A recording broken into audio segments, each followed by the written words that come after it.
Welcome to the MSU Turf Team update. Once again, we have Dr. Jeff Andresen. It is the last day of June, June 30th, 2020. So we look forward to seeing what this very summer forecast looks like, Jeff. So the floor is yours. Thanks, and very summer is right on the mark. If there were ever a quintessential 4th of July forecast, this would probably be it. And I'm going to start with a map here on the cover because it basically says the whole week and probably beyond that. So this is a map of the upper air across North America, and as we've talked about this all the time because it is really the key to understanding our day-to-day and even week-to-week weather changes. But over North America and over around the northern hemisphere, the jet stream, which is literally a river of faster flowing air, and it serves as a steering mechanism for features on the surface, it's mostly west to east, all around the northern hemisphere and all around the southern hemisphere as well. Well, what you can see in the flow of the jet stream now, and this has been true for much of the growing season, even back into the spring, there's a lot of these big folds, ridges and troughs around the hemisphere. And instead of mostly west to east, we have a lot of north-south. And it's referred to, the meteorologists, the atmospheric people say this is a highly amplified or meridional pattern. And with meridional patterns, the big issue is that we can go from areas, depending on where you are, of much cooler than normal. And that's what we see under these troughing features like what we have right now out across the western U.S., to the opposite, much warmer than normal under these big ridges. And you can see there's a huge elongated ridge right over, well, all the way up into Hudson Bay and down across the Great Lakes, including Michigan. We're right there. And just as importantly, not too far away, here's another low pressure system or a little cutoff low out here over the Northeast. So the flow it's called very blocky. There's not a lot of flow. There's not a lot of features moving from one place to the other. And when we get a flow we have a situation like this set up, there's just very little movement. And that's what we have here. We've already started it, and we're going to end up with at least a week of almost the same type of weather. We happen to be underneath this big upper air ridge. So we're going to be on the warm, dry side of things here versus out in the western U.S. where it'll be cooler and wetter than normal. But you'll see this show up in the forecast. For the past week, after, some up and down temperatures are overall for the week on the left-hand side, the temperatures did average out a degree or two above the normal. And you can see some of the gray areas here were near normal, but in general, 1 or 2 degrees, just a little bit above. The bigger news, I think, or more important news, and we've been talking about this, was the moisture.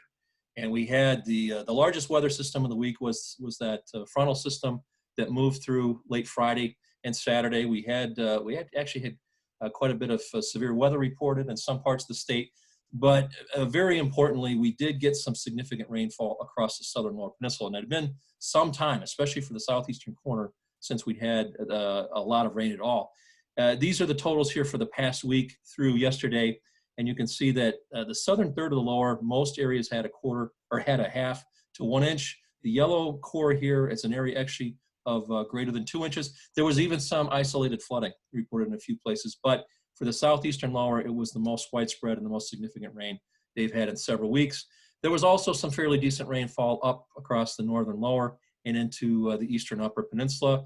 And in contrast to that, look at much of the central lower here, less than a quarter, some cases less than a tenth of an inch for the whole week. And that's going to become an important issue here as we look at the forecast, because it is for definitely warmer and drier than normal conditions.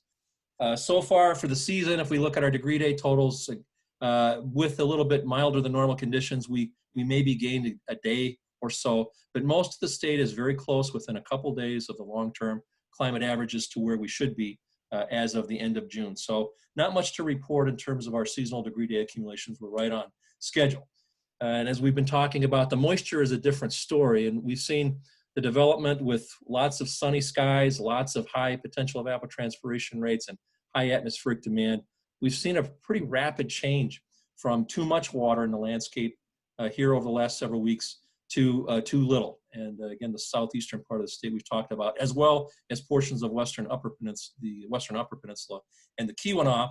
The latest drought monitor here from the Drought Mitigation Center out in Lincoln It has the extreme southeastern part of the state included now in the D0, abnormally dry, but this area wasn't even there a couple weeks ago, and so it's one that is growing.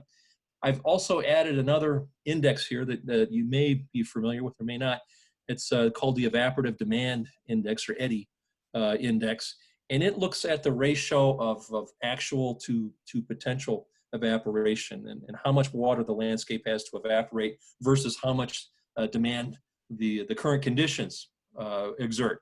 And what you can see is that over a lot of the Midwest, we've got lots of browns and even some reds, where there's been a very, very high demand, but not much water, not enough water from the soil to supply the demand. So what it means is that we've rapidly depleted, or we are more rapidly than normal depleting what plant available water we have in the rooting zone. And so something to keep an eye on here, especially given our forecast. Well, looking at our current map here here in the middle of the day, this is actually as at 8 o'clock this morning. Michigan's under the influence of that big upper ridge where we started. I showed you at the beginning. There's a surface high pressure associated with this up in Quebec, and a frontal boundary. This is the remnants of the frontal boundary that went through over the weekend and actually moved back towards Michigan. It's been enough to set off a few isolated showers and a couple thunder showers yesterday afternoon and also earlier this morning. In the latest radar, this is very late morning, you can see some of the convection that was down in the southwestern corner of the state this morning has edged off to the west, and we don't see that very often either in Michigan, to have our weather systems moving east to west. But in this particular upper air situation, they did. But needless to say, we are moving towards a very dry outlook, and the precip they had there this morning probably will be the last that we see in the state for some time. By tomorrow morning, again, high pressure still entrenched over the state. There's a frontal boundary here off to the west, but it's not going to make any progress really, or much more progress towards Michigan because of the blocky upper airflow.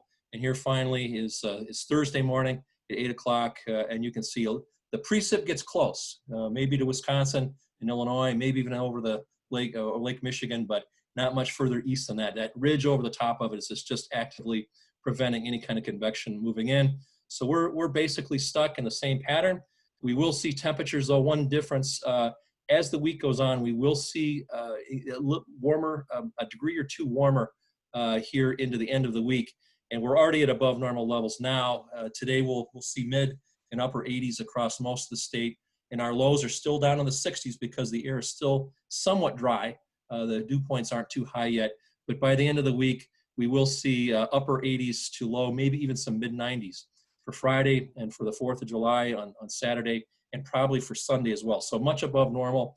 Low overnight temperatures remaining in the 60s to near 70s. So we also will see an increase in the dew point and humidity as we move, especially towards the end of the work week and then into the holiday weekend. Very, very, very summer-like. And as I mentioned, basically almost there might be an isolated shower in the far northern part of the state, but really no appreciable chances for rain anywhere else through at least the middle, if not the end of the weekend.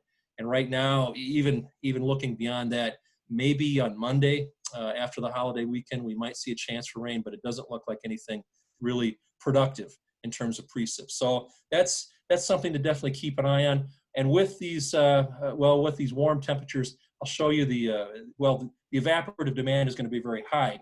Precip totals I just talked about. These are the totals forecast to next Tuesday morning, and you can see over Michigan again, either little or no. There's a little bit here that fell this morning in the far southwest corner. The other rainfall that you see here, maybe again a 1/10 of an inch scattered. That could be early next week or Tuesday, if at all. But very, very little in the way of precipitation expected.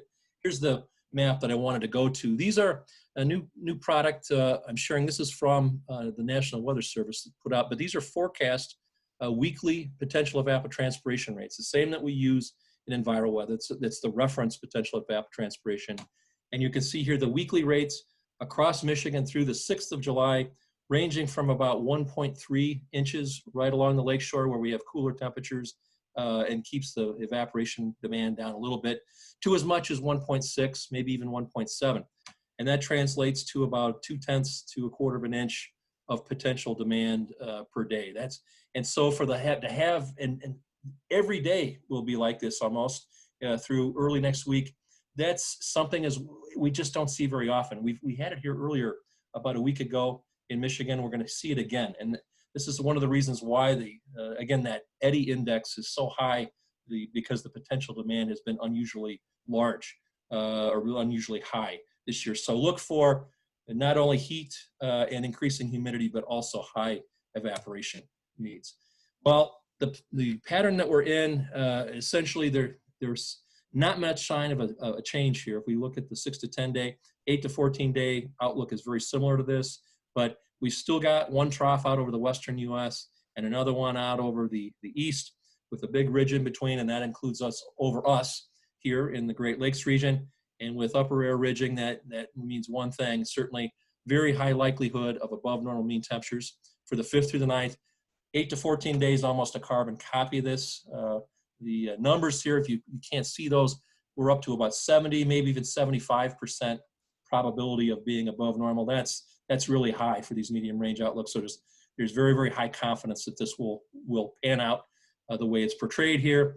And along with that, under the ridge, normal to below normal precipitation totals, one exception possibly being the far western part of the Upper Peninsula.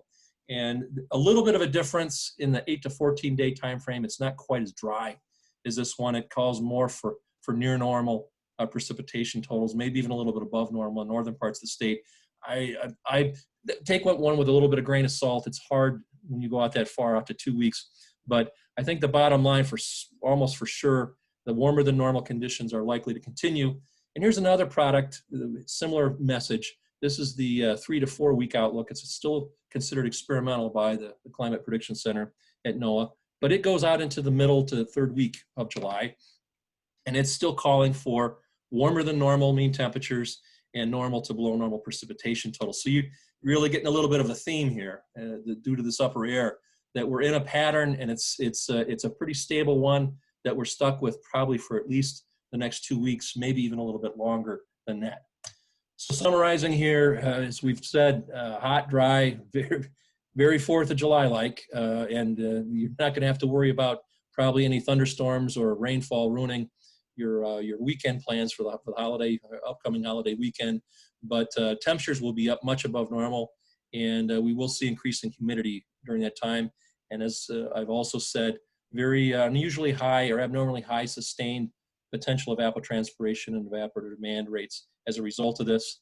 One I didn't talk about, but we will see relatively light winds this week because of this high pressure right over the top of us. So it'll be another one of those weeks where we typically don't see that change diurnally from strong winds during the afternoon to light winds at night. It'll be relatively light winds all the time and calm at night. And just as we saw here, the medium range guidance suggests more of the same, at least through the middle of July, maybe even the 3rd week of July of this same theme.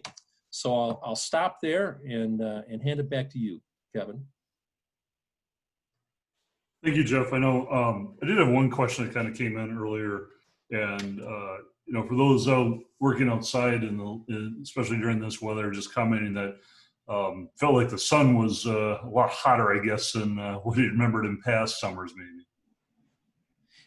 And it's I think it's related to some of what we've talked about. And if we look at the actual amount of energy that comes in the sunshine, that stays pretty constant from year to year. When we have clear skies, there's some theoretical limitations to that. And if you're interested in the numbers, we can get 1,000 watts per meter at this time. Remember, we're at the very, very high sun right now. We just went past summer solstice. And so if we do get really clear skies, low humidities, during the middle of the day, we can see 1,000 watts per meter squared. That, in terms of energy, that should give you a little idea. Every other part of the season or the time of the year, we're less than that, and the time of the day, we're also less than that. But that said, I think there might be one of the interesting pieces of that observation. I think it has to do. We've just been sunnier than normal, especially for the last several weeks. I don't have numbers to back that up right now. I'll look for those, or I can put those together.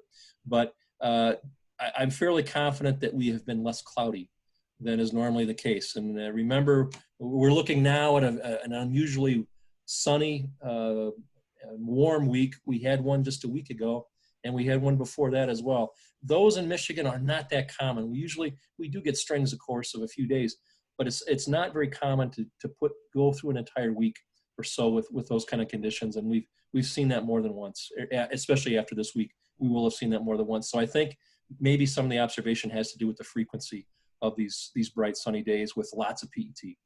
Yeah, I agree. I mean, this weather to me reminds me of, I grew up in the Great Plains states and went to school out there. And this reminds me of those types of summers where not a lot of Yep. humidity, just sunny, dry, and 90s, and it takes it out of you pretty quick, I think. It does, and it's it's tough, on the vegetation. We've gone from, in many parts of the state, we've gone from excess water and standing water not too long ago, and we've just pulled it out as fast as we can pull it out. And big changes, of course, are not a good thing for most ecological systems, and that's what we've been. And you're definitely, as we've commented before, we're seeing it in the turf grass sites right now. I mean, that rain a little bit helped last week, but it just kind of, to me, it almost just delayed what we're seeing now just a little bit because it's back on fire again. I mean, if it's not getting irrigated, it's going dormant in a hurry.